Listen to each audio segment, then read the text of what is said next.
Estamos na 9ª temporada do Desafio Profissão, um programa da equipe de orientação profissional do curso de Psicologia da PUC de São Paulo, do NASCE Orientação Vocacional, em parceria com a TV PUC. E agora falaremos de um novo curso que a PUC está oferecendo e a formação de um profissional específico, o bacharel ou a bacharela em Estudos da Linguagem. Estão aqui para conversar conosco a Ana Luísa Marcondes Garcia, que é graduada em Letras pela PUC de Campinas, é mestre e doutor em Linguística pela Unicamp, professora do Departamento de Ciências da Linguagem e Filosofia da Pontifícia Universidade Católica de São Paulo, a PUC de São Paulo, que está comemorando 76 anos. E a Luciana Dias de Macedo, que é graduada em Letras e mestre em Linguística Aplicada pela Universidade Federal de Minas Gerais. Trabalha em processamento natural de linguagem, desenvolvendo aplicativos que recebem comandos de voz em português brasileiro. E o Rodrigo Araújo de Castro, que é bacharel e mestre em letras, com ênfase em tradução pela Universidade Federal de Minas Gerais. É doutor em Linguística Aplicada pela UFMG e pesquisador do Laboratório de Experimentação em Tradução, Letra Fale, da mesma instituição. Eu agradeço a presença de vocês. E vamos iniciar por algo diferente a respeito do trabalho ou da formação deste profissional. Quem gostaria? Você, Ana Luísa? Posso falar. Olá, pessoal, como vão vocês? Estou aqui para falar um pouquinho sobre esse novo curso da PUC, Estudos da Linguagem. A hora que o Silvio falou aí, ele estava apresentando a Luciana, ele falou do português brasileiro, entre aspas, né? Então, talvez valesse a pena a gente começar por aí. O que é isso, né? Para que eu preciso conhecer, me formar, construir conhecimentos especializados em língua e em linguagem, né? Muito simples a gente entender a diferença, pensando que é assim, todo mundo gosta, todo mundo sabe, todo mundo conta piada de português, né? Como tem confusões linguísticas que acontecem, se vai para Portugal, fala uma coisa, entende-se outra. Eu mesma, aconteceu comigo, eu fui comprar passagem de ônibus para viajar para Óbidos e cheguei no guichê e disse assim, bom dia, eu queria ir para Óbidos. E a pessoa que vendia a passagem me disse, e por que não vai? Vá! Né? Ou seja, o que acontece é que ali nós temos a mesma língua, o português. Entretanto, são práticas de linguagem diferentes, que são culturalmente determinadas. E, portanto, eu preciso de um profissional que saiba o que é o português brasileiro, como funciona, né? Que regras são essas que dominam um pouco e que são necessárias para se lidar com a língua e a linguagem nas mais diversas situações do dia a dia, porque a gente está envolvido pela linguagem, mergulhado na linguagem o tempo inteiro. A gente usa a língua e a linguagem para falar, para nos relacionar, para governar, para comprar, para vender, para tudo. Portanto, é importante um profissional que tenha esse conhecimento especializado em línguas e linguagem. Luciana, quer contar o seu? O meu é um pouco, não sei se é engraçado, mas é algo inusitado, assim, do que o trabalho envolve. Como eu trabalho com processamento de língua natural, a gente tem que fazer a máquina, ajudar a máquina a nos entender. Então, para isso, a gente tem que fazer anotação de dados. Então, eu já fiz muita coisa estranha. Por exemplo, uma vez a gente teve que pegar assim, uma lista de 1.000 pessoas do esporte, esportistas, e a gente tinha que colocar se a pessoa estava viva ou morta, porque isso ia depender como que o verbo ia ser conjugado para aquela pessoa, se seria no presente, se seria no passado, né, na hora de produzir o texto. Então, isso foi assim, algo bem estranho que eu fiz. Outras coisas estranhas também, de pegar assim, uma lista de pássaros e colocar se a gente usava aquilo no masculino, no feminino, se ia para o plural ou não. Então, a gente anotar os dados seria isso, você pegar uma lista e falar, no caso de pessoas, se a pessoa está viva ou não, ou se aquela entidade como fica no plural, como fica no singular, masculino, feminino, etc. Esse é só uma coisinha de processamento de língua natural, é a anotação de dados. Eu vou contar um caso também. Eu tenho uma neta que acabou de mudar para Portugal, com a família dela, claro, e ela tem 4 para 5 anos, e ela nos ligou um dia agora e falou: vó, aqui as meninas usam cueca. Opa, né? E ela morria de rir, né? Porque eles não conhecem o termo que aqui as mulheres usam, que é calcinha, né? E ela se divertiu muito com isso. Bom, vamos falar a respeito, então, da formação desse curso. O que é exatamente esta formação?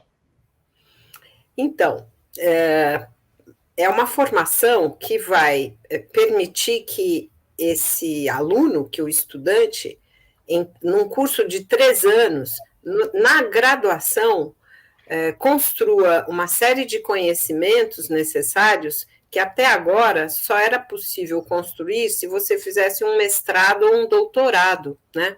Vocês viram aí que a Luciana e o Rodrigo têm mestrado, doutorado em linguística aplicada. Nós estamos propondo uma formação semelhante na área da graduação, e é uma graduação em 3 anos, um curso, né, que vai exatamente formar esse profissional, por exemplo, capaz de lidar com as questões de linguagem. A língua, ela, por exemplo, ela pode veicular certos conteúdos machistas. Hoje, por exemplo, na Folha de São Paulo, tem uma articulista, Ângela Alonso, comentando um caso que aconteceu na CPI da Covid essa semana, em que uma senadora foi acusada, né, de ser descontrolada. E ela traz um exemplo interessante, né, como a língua veicula um preconceito, muitas vezes, contra mulheres, né? Ela usa o seguinte exemplo: fala-se muito de homem público. Um homem público, por exemplo, é um homem que está na política, é uma autoridade, é um homem público. Mas quando se fala de uma mulher pública, essa expressão fica pejorativa. Geralmente, mulher pública é a prostituta. Então, este é um exemplo que mostra como um profissional, né, formado em linguagem tem que ter a capacidade de identificar na língua a veiculação de preconceitos, por exemplo, neste caso de gênero, ou mesmo raciais, né? Por exemplo, que diferença existe entre a palavra beiço e a palavra lábio? Nós temos 2 palavras na língua portuguesa que designam o mesmo referente, a mesma coisa, essa parte do... Mas uma veicula um preconceito racial. Beiço, geralmente, é atribuído a negros e lábio a não negros. Ou seja, esse profissional precisa ser formado para perceber questões como essas. Por exemplo, quando ele vai redigir um texto, quando ele vai preparar um site, enfim, até mesmo numa palestra, ele tem que perceber o quanto a língua carrega ideologias, por exemplo. Esse é um exemplo, Silvio. Então, a Ana Luísa fez referência a um fato jornalístico, só para situar, esse programa está sendo gravado no dia 24 de setembro de 2021. Isto porque ele fica por muito tempo no YouTube. Uhum. E você, Rodrigo, como é que você, entre aspas, estuda a linguagem? No meu caso, eu tenho uma preocupação muito grande com a questão do estudo da linguagem, no sentido da aplicação dela no contexto tecnológico, por exemplo. Como que eu vou pegar textos, vamos supor, do Twitter e extrair alguma coisa deles, por exemplo, né? que é algo que você pensa, mas o Twitter está lá, eu posso ir lá manualmente, não preciso saber de programação, de estatística, do que for. Ok, mas você pega um texto, 2, 3, ok, mas e 1.000, 1 milhão? Você consegue? Consegue, mas aí quantos anos você vai ficar fazendo isso? Então aí é bom pensar que quando a gente vai trabalhar com uma coisa, por exemplo, a gente tem que ver se a gente está conta daquilo. Falar, né? Igual qualquer tarefa manual. E a linguagem também é muito importante em outras áreas, não só da tecnologia, como a área financeira, ou o que for. Você vai chegar numa empresa, numa faculdade, onde for, alguém vai te pedir para fazer alguma coisa. Você vai fazer aquilo e depois o seu chefe ou quem for vai falar assim, ok, agora escreve um relatório, escreve um texto para descrever o que você fez, porque eu preciso passar para outra pessoa, eu preciso guardar para alguém conseguir utilizar depois. Essa questão de transmitir conhecimento mesmo. É um pouquinho diferente do exemplo da Ana Luísa, que é de divulgar informação. Porque se você divulga, você vai... Vamos supor, se você for um jornalista, você vai pesquisar, você vai entrevistar, você vai pegar algum dado e gerar um produto que é um artigo, por exemplo. Pode ser no Instagram, né, ou no LinkedIn, depende do que você for acessar. Aí você vai transmitir. Mas se você quer fazer alguma coisa, ensinar alguém, você tem que ter isso escrito, porque igual o programa está sendo gravado aqui. Mas quem garante que você vai conseguir pegar o texto que eu estou falando agora, as palavras, né? E transformar em um texto. Você tem que ter um pouquinho de conhecimento para fazer isso. E aí, o mundo é feito de texto, né? Não só vídeo, imagem, o que for. Tudo tem texto. Uhum. E você, Luciana, como é que você estuda a língua? Você já deu uma dica, mas como é que é isso? Sim, eu queria até dar um exemplo sobre a questão de gênero na língua, também racial, na área que eu trabalho. É que quando você trabalha com processamento de língua natural, você também tem que pensar muito nisso, porque principalmente se você gera mensagens, por exemplo, se você tem um aplicativo ou um chatbot, sabe aqueles robôs que dão resposta automatizada em chat, por exemplo, então você tem que ter isso em mente também, para você não produzir uma mensagem que pode ser interpretada de uma forma, né, não muito legal. Então, na área de PLN, a gente tenta para o assistente virtual inteligente, sabe? Siri, Alexa. Então, a gente tem que colocar, assim, a gente tem que pensar como que essa mensagem vai ser transmitida e também se essa mensagem vai ser ofensiva para algum grupo, alguma minoria. Então, tem que tomar muito cuidado aí com a escolha de palavras. Então, não só no jornalismo, né? Também tem nessa parte, na tecnologia, que a gente também tem que tomar cuidado, tem que conhecer também, saber analisar e tomar a decisão correta. Então, você falou, Ana Luísa, que o curso é de 3 anos, é isso? Se eu entendi bem? Sim, 3 anos. De 3 anos. Então, quais são as matérias que ele vai estudar?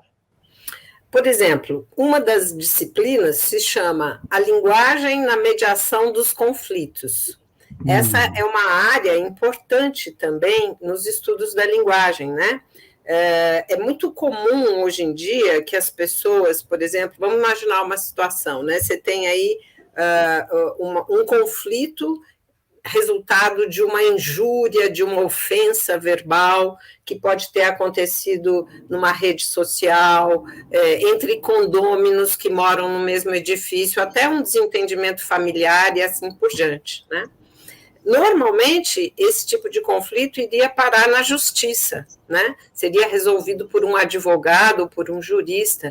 Hoje em dia, está cada vez maior uma demanda do mediador de conflitos, aquele que vai tentar colocar as partes para conversar, usando técnicas específicas que ele vai estudar nessa disciplina, para garantir um bom diálogo entre as partes, de forma a dirimir conflitos e evitar um processo longo, burocrático, caro, que aconteceria na justiça. Então, essa é uma das disciplinas, a linguagem na mediação de conflitos.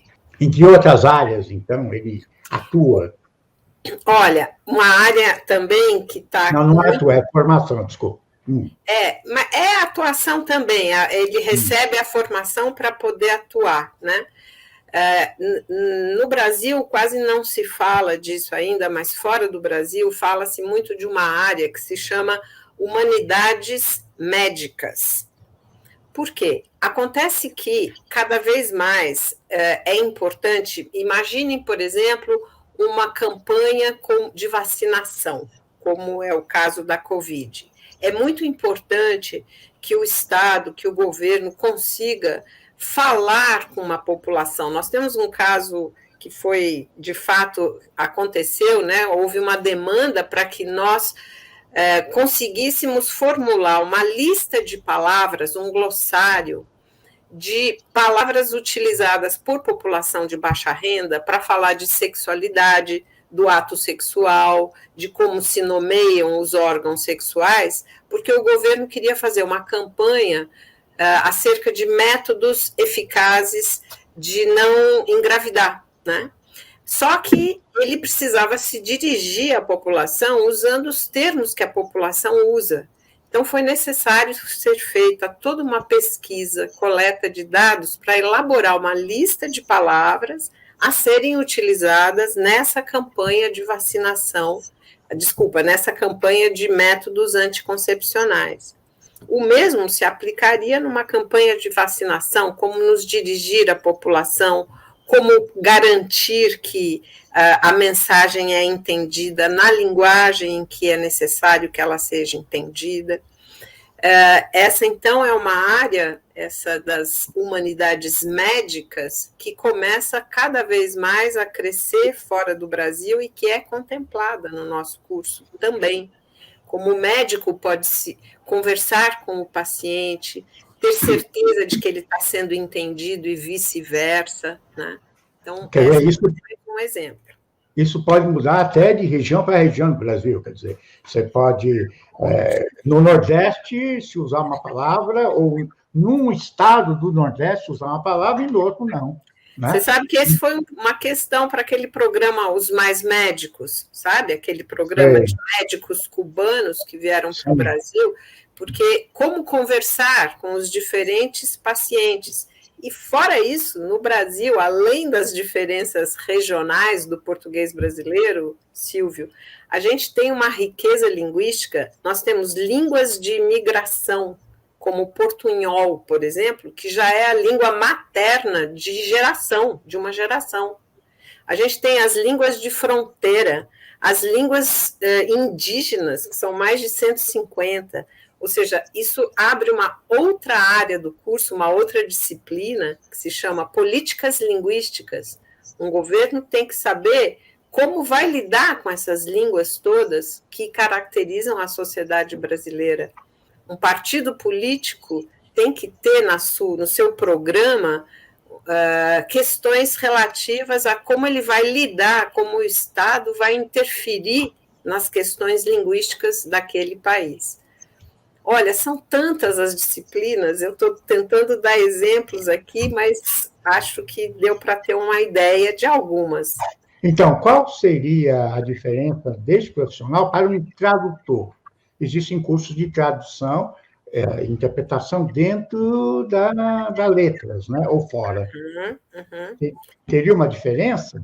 Sim, muito diferente, né? A gente, até agora, tem na área de letras, né? Na própria PUC, a gente tem letras, licenciatura em língua portuguesa e inglesa, ou seja, você estuda duas línguas, língua portuguesa e língua inglesa, e suas literaturas, para se tornar professor, e você tem ainda a tradução português e inglês. A tradução vai lidar com tradução de textos do inglês para o português e versões e assim por diante. O nosso curso tem uma diferença muito grande, ele não se prende a uma ou duas línguas específicas, mas ele trabalha com a linguagem, nessas situações que eu exemplifiquei aqui. E ele vai formar, portanto, esse profissional que reúne um conjunto de saberes sobre as línguas em geral e sobre tudo que envolve a utilização da linguagem na sociedade. Essa é a diferença. Talvez o Rodrigo possa falar um pouquinho, ele tem um trabalho em tradução também, né? Sim, eu já tive uma boa experiência, não só no curso, no meu caso foi na UFMG, né? Mas também com prática de tradução. A tradução mesmo, ela se divide em inúmeras áreas, então, inclusive, né, e só o ramo principal é tradução e interpretação. Pensando assim, tradução escrita e interpretação na questão falada. Interpretação seria um tradutor de uma conferência, um tradutor simultâneo, por exemplo. Tem uma conferência acontecendo, não sei, na Dinamarca, e ela está sendo transmitida em inglês. Então, tem que ter um tradutor, não só para quem, principalmente para quem estiver assistindo lá. E tem outras vertentes também que são interessantes. Eu vou citar só uma, que é a questão da localização de jogos, por exemplo, né, né, acredito que muita gente que joga já viu que o jogo foi feito, não sei, em alemão, mas tem versão em inglês, sueco, espanhol, etc. E é uma área bem específica nesse sentido, que você vai traduzir um certo conteúdo para um certo propósito, e pensando no público. O curso que a Ana Luísa se propõe tem um propósito mais amplo, correto? Uhum. Exatamente, quer dizer, a gente não se fixa numa língua específica, né? Mas na utilização das línguas e da linguagem, e não só a linguagem verbal, mas as outras linguagens. Luciana e Rodrigo trabalham nessa área tecnológica e, portanto, trabalham com aquilo que também hoje em dia está sendo chamado de humanidades digitais, uma área forte no nosso curso, um eixo no nosso curso, né? Então, a diferença em relação aos cursos de letras tradicionais e ao curso de tradução é muito grande, exatamente porque vai oferecer essa formação, um corpo de conhecimentos especializados em linguagem e linguagens. Essa é a diferença. E o curso tem foco também em português, né? Na língua portuguesa. Isso é bem importante para quem está na minha área. Para quem, né, decidir ir para a PLN, é importante, muito importante saber vários aspectos da língua portuguesa. Aproveitando, Luciana, você mudou para os Estados Unidos por questões pessoais ou profissionais? Ou os dois? Pessoais, profissionais do meu marido né, então por questões pessoais. Eu vim para cá por isso. E só que eu continuei, o que foi bom foi que eu continuei trabalhando, eu consegui continuar trabalhando para várias empresas, já peguei vários, né, trabalhos diferentes aí para várias empresas, trabalho de transcrição, trabalho de anotação de dados, tudo relacionado à PLN. Então, foi bem interessante para mim ter essa possibilidade, sabe, de poder mudar por questões pessoais, mas também não deixar a minha profissão de lado. Mas são empresas americanas que atuam no Brasil, é isso? Sim, sim, a maioria sim. Essas empresas que investem em inteligência artificial hoje em dia são essas empresas maiores, né? São as big techs, né? Famosas big techs, tipo Google, Microsoft, Facebook. Então, a gente acaba prestando serviço para empresas, às vezes, subcontratadas por essas big techs, né? Ou então faz diretamente para essas empresas grandes também. Luciana, e você diria que o conhecimento que você coloca em uso em relação à língua e linguagem é fundamental para você atuar nesses lugares? Sim, sim. É importante saber um pouco de programação, né? Programar, por exemplo, em Python, em Bash, saber um pouco disso, ter uma noção, mas com certeza eu trabalho mais como linguista, né? Então as minhas decisões são linguísticas, então eu tenho que levar em consideração tudo que eu aprendi na minha graduação e também no mestrado. Então, por exemplo, levar em consideração questões de gênero na linguística, também questões sintáticas, semânticas, de tradução também, porque a gente também trabalha com localização, que foi o que o Rodrigo disse, que é fazer a tradução focada para um público em específico.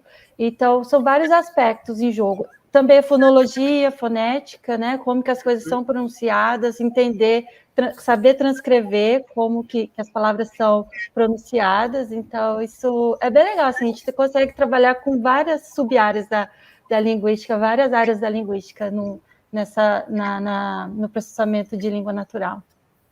Perfeito. E podemos ver esse curso novo da PUC, ele poderia se chamar também de Linguística Aplicada na graduação a nível de bacharelado? Sim, na verdade, trata-se de linguística aplicada, mas nós também utilizamos conhecimentos ligados à língua portuguesa e à literatura, na medida em que, por exemplo, a gente vai trabalhar com curadoria de textos, né? Como fazer a curadoria de textos literários, há disciplinas específicas para isso também. Então, não é um texto de linguística só, é um texto que leva em conta tanto os conhecimentos que vêm da linguística aplicada, mas também da língua portuguesa, especificamente o português brasileiro, a caracterização, e da tradução também. Então, congrega todas essas áreas. Qual a diferença desta formação de estudos da linguagem com um curso de letras?